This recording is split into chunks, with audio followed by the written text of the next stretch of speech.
Hello guys, this is my first time trying to record one of these videos, so bear with me, hopefully it works.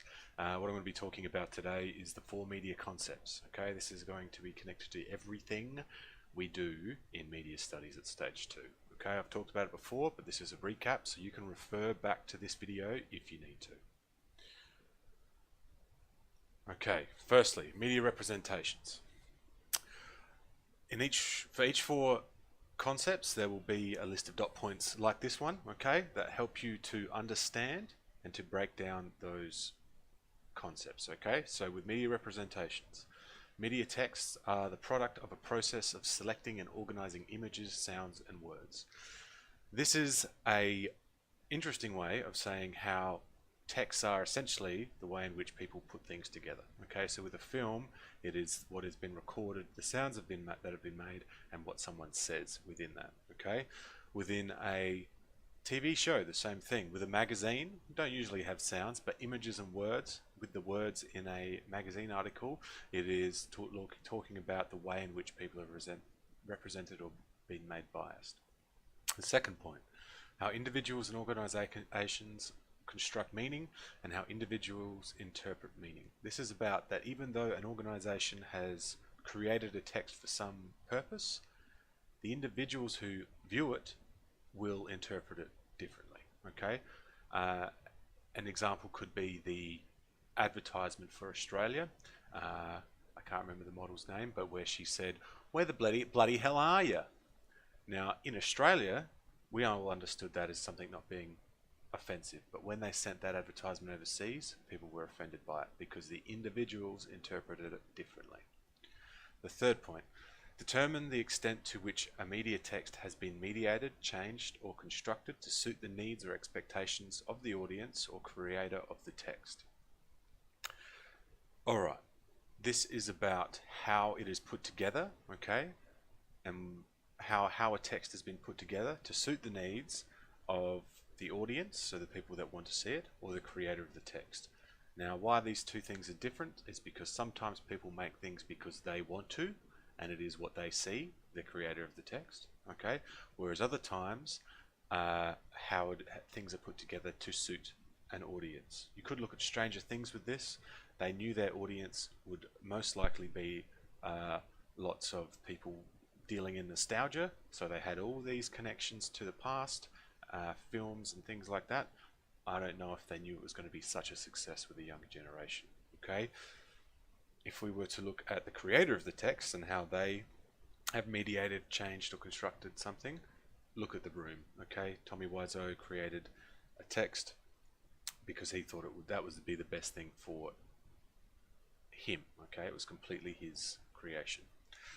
The fourth point, examine how media text present individual behavior and attitude. This is it connects directly to how people are seen within a text. Okay, how is the gay and lesbian community seen in the Rocky Horror Picture Show?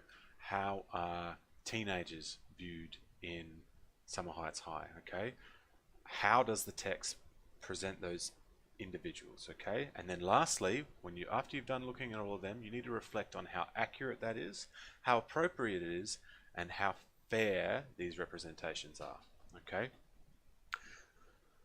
this next slide is to sort of help you when you're searching. Okay, so a lot of those wording within the SACE document, you won't be able to just search for that, you won't be able to find it there. Okay, so who is represented in the text? Figure out who that is first. Is it accurate, fair, and or appropriate? Okay, then you want to look at how is it done.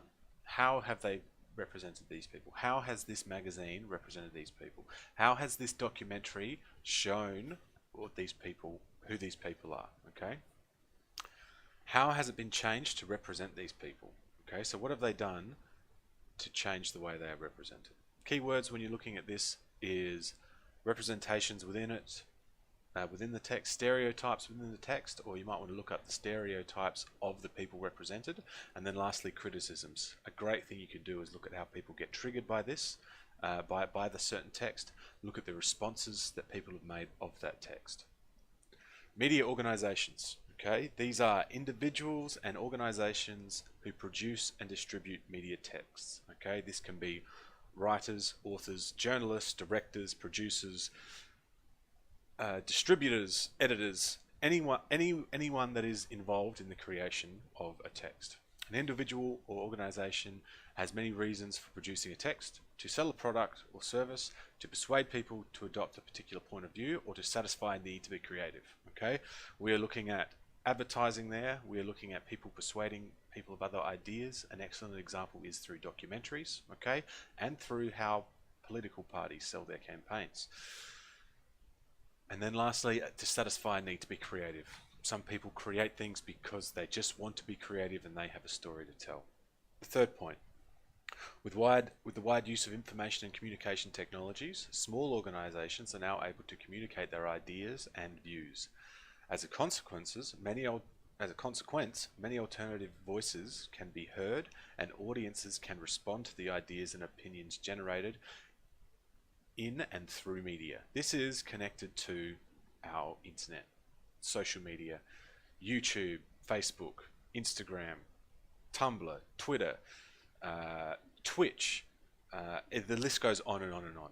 Now people have the ability to create something that can get out to a very large audience without having a lot of money, okay? Without needing to go through something like Channel 10 or Channel 9, without having to go through something like Netflix, even though Netflix does come into this as well because they give people the opportunity to create things.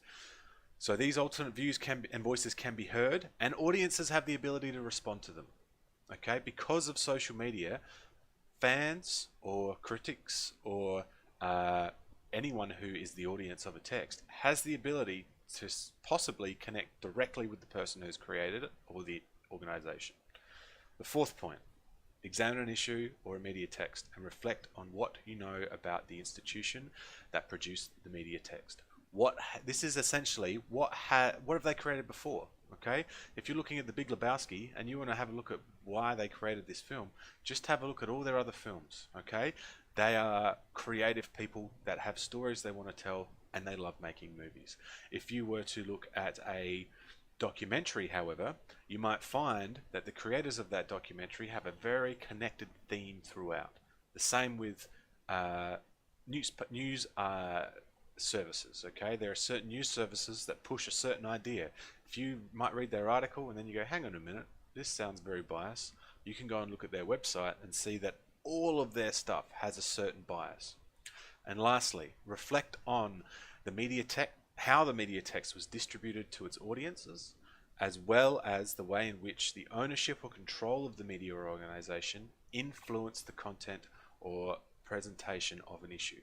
Okay, how has the person who created it influenced the text to fit a certain point of view? Okay, it might not be that. It might be that the organization hasn't changed anything and they're giving us a factual idea. However, quite often when people create something and when organizations create something, they put their own spin on it because they have a certain idea that they want to put forward. So when researching this, firstly, look at who made the text, who's the director, who's the producer, who's the writer, who's the newspaper article, or the newspaper group that made it. Who's the organization or individual? Who's the actual person? Okay, who's the actual company? Look at what else they've made. Is there a common theme or agenda with what they've made before? What have been the main or the themes, messages, and agendas before? Have they continued with this idea or have they changed? Did the distributors impact them? Okay, this is more connected with when we're looking at film and how films can be impacted by the way the distributor sends it out. Keywords to search for: producers, directors, production companies, distributors, writers, editors. You'll also want to put on there newspaper or news outlets and journalists. Media audiences. Okay, this can be a difficult thing for you to connect to because we have to look at how the creators impact the audience, but then also how the audience impacts the creation or the text. Okay, you are the audience for various media texts. The radio station you listen to, the advertising poster you see on window, on a shop window, the television program you watch, the website you visit. These are all texts that you may encounter during a typical day. Some media audiences are very small and local, whereas others are massive and global. Okay, so some things have a very small audience, and that small audience can be global as well, whereas others have a huge, vastly spanning audience. Okay, the reading of a media text is not the same for all members of its audience. Individuals bring their own opinions and interpretations to the reading of a text. Now, whenever someone looks at a text, whenever someone watches or reads a text, they have their own interpretation of this. Okay? This has happened in our classroom when we've looked at some of the films. Some of us have liked them and found them funny. Others have disliked them greatly. What you need to do is examine a media text and reflect on what you know about the audience for that text. Okay? This will require research. Some things you'll know about, some things you won't. If we look at what we've looked at in class with cult film, the Rocky Horror Picture Show's audience is huge and strong. They have an excellent, huge cult following. The Room has had a major motion picture made about the making of it because there has been such a good following behind it. Okay? Students, that's you, consider the ways in which the audience could be influenced by the structure or content of the text and the alternative readings that are possible. Okay? You need to have a look at various points of view. Okay? When you're looking at media audiences, have a look at who hates this film, who loves this film, who are the critics of this film, how, what are their alternative readings? You know, if they've watched something or read something, how could one group of people view it differently to another one? When we're looking at this, you are looking for what is the following. What do they do? This changes depending on what type of text you're looking at. What is the following for a media outlet may be very different to what is the following of a cult film. What do they do? As in, what does that audience do to be connected with their text? Okay, again, Rocky Horror Picture Show, they have created a whole cult around how they watch that film. Okay, have they impacted the text? This can be in a number of ways. Okay, this can be with films, people either loving it so much that it's recreated in some way.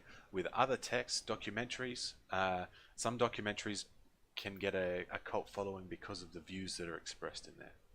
What has been created because of them? Okay, has there been fan fiction created? Has there been spin-off films made? Has there been books written? What has been created by the audience in connection with the text? Okay, what stories or tales exist in regards to the cult? Again, this is connected directly to cult film.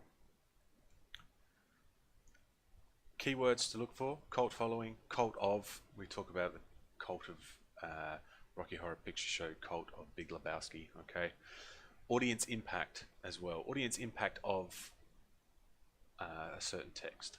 And other things you can look for here, okay, is criticisms of newspaper articles, criticisms of news outlets, criticisms of documentaries. If you were to look at Cowspiracy, or the other one that group made, which has slipped my mind right now, if you were to look at that, you would see there are a lot of criticisms in the way that documentary was put together.